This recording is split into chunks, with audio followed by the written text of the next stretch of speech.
to discuss. Republican Senator Marco Rubio of Florida, he's the vice chair of the Senate Intelligence Committee. He also serves on the Senate Foreign Relations Committee.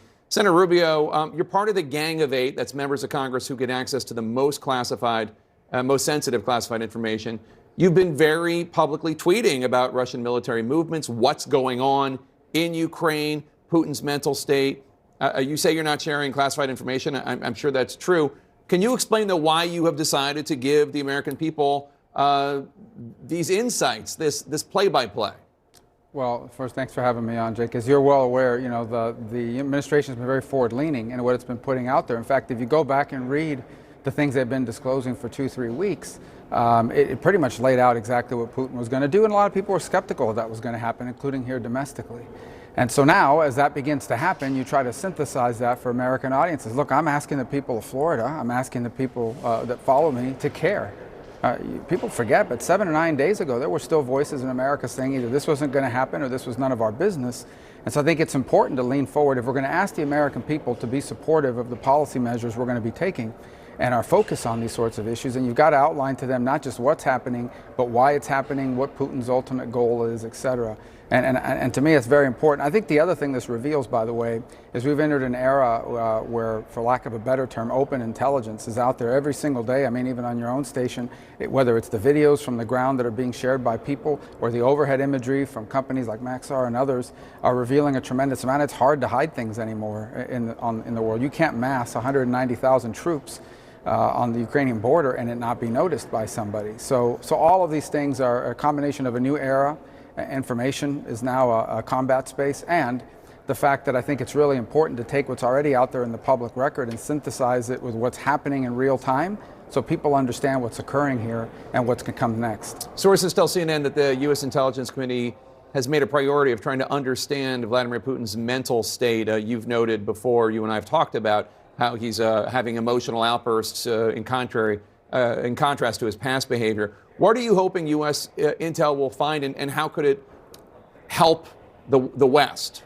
Yeah, I think it's important to understand the context of it. This is not about whether the guy's crazy or not crazy or, you know, got some other issues. I know that's what a lot of other people assume. This is about the following, and that is we should not assume that the Vladimir Putin of 2022 is the same guy that he was 10 or 5 years ago. His risk calculus is very different, and I'll tell you why it is. It's because he's older now. His time is running out on this earth. I mean, he knows that. He's about to turn 70. He's not going to be around for 30 more years to deal with all this. He views himself as a great historic figure in Russia. Every great Russian figure in history has conquered territory. He views it as his historic legacy to restore greater Russia, and you can't do that unless Ukraine is something that you control and have at least a vassal state. And so he's deeply committed to this if you look at what he's moved forward. But I also think he's someone that has shown, if this is a guy who's always prided himself on emotional control, almost stoicism.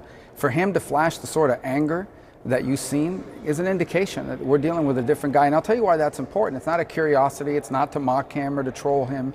It's because he may be willing to take escalatory steps now that the old Vladimir Putin would not. And I think that's important because a lot of people that were out there saying he wasn't going to invade, well, the old Putin wouldn't have invaded, but the new one, this one will, because his calculus has become very different than it was not long ago. And that's important for policymakers to keep in mind. There are some real dangers here of escalation. Former Trump National Security Council official and Russian expert Fiona Hill told Politico, quote, "If anybody thinks that Putin wouldn't use something that he's got that is unusual and cruel, think again.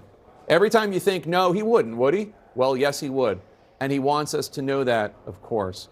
That is a chilling assessment, especially when one considers that he has nuclear weapons. Do you agree with that? Well, I would say, look, his economy is in free fall. The Russian economy a week from now is going to be in a very terrible place. He is clearly suffering battlefield humiliations. He has a no-win strategy. He can't win in Ukraine. He's either going to have a very costly, drawn-out military engagement, victory, you know, but after a long term, or he's going to be caught in a quagmire where he's fighting off 40 million people. Remember, he's not just fighting a military here, he's fighting the people. So he's going to have the military humiliation, the economic collapse that's on its way to Russia, and he's got very few options to go back and, you know, stabilize the strategic balance. He can't sanction us, you know, he can't. So what are his options? His options that remain are cyber and space. And creating new provocations like these threats of nuclear weapons. And that's why it's concerning. At some point here, it's my personal opinion that this guy is going to have to create some new crisis or something. He's going to have to do something to reset the strategic balance and force everyone to the table with him. And it could be a combination of things, including a siege of Kyiv where 3 million people are being starved to death. Your colleague, Republican Senator Ben Sasse, told me yesterday that he thinks lawyers in the administration are slowing down the process of sharing real-time intelligence with Ukrainians. Take a listen.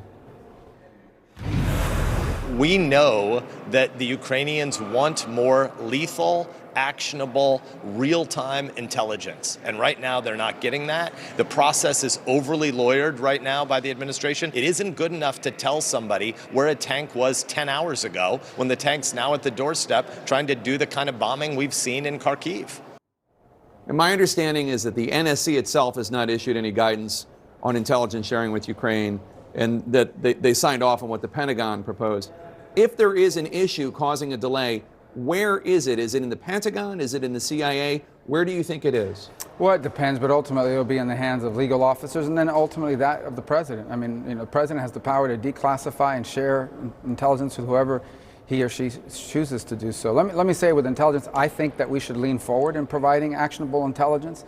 I think there are a couple factors to keep in place. Number one, can it be communicated in a secure way? And when by actionable, it has to be accurate. You don't, a lot of times people think intelligence is just as black or white. Oftentimes it's an assessment. It's a highly educated guess. You don't want to make a mistake, especially since the Russians have shown a capacity to adjust tactics. They did it in Syria when they met setbacks and the like. The Ukrainians have limited resources as is. You don't want them chasing one thing when in fact things change on the ground and they find themselves in the wrong place. So there's some complexity, but generally speaking, I share concerns that some of that may not be getting there fast enough. And even today, there's been work done to sort of assess that and make sure that any sort of unnecessary impediments are removed. The Vice Chair of the Senate Intelligence Committee, Senator Marco Rubio of Florida, thank you so much. Appreciate your time, sir.